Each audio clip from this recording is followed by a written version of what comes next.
আজ এখানে দাঁড়িয়ে এই রক্ত গোধূলিতে অভিশাপ দিচ্ছি।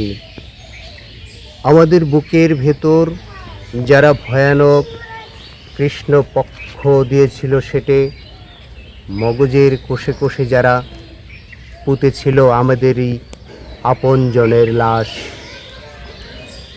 দগ্ধ রক্তাপ্লুত যারা গণহত্যা করেছে শহরে গ্রামে টিলায় নদীতে ক্ষেত খামারে, আমি অভিশাপ দিচ্ছি, আমি অভিশাপ দিচ্ছি।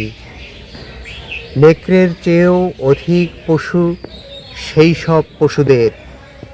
ফায়ারিং স্কোয়াডে ওদের সারিবদ্ধ দাঁড় করিয়ে নিমিষে ঝাঁঝা বুলেটের বৃষ্টি ঝরালেই সব চুকিয়ে বুকে যাবে না, আমি তা মানি না।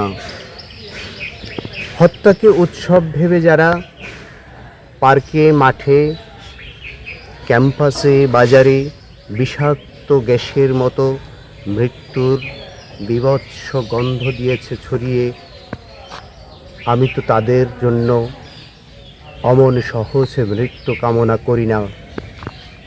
আমাকে করেছে যারা বাধ্য, আমার জনক জননীর রক্তে পা ডুবিয়ে দ্রুত সিঁড়ি ভেঙে যেতে আসতে নদীতে আর বনবাদারে শয্যা পেতে নিতে, আমি অভিশাপ দিচ্ছি আজ সেইখানে দজ্জালদের, আমি অভিশাপ দিচ্ছি, অভিশাপ দিচ্ছি।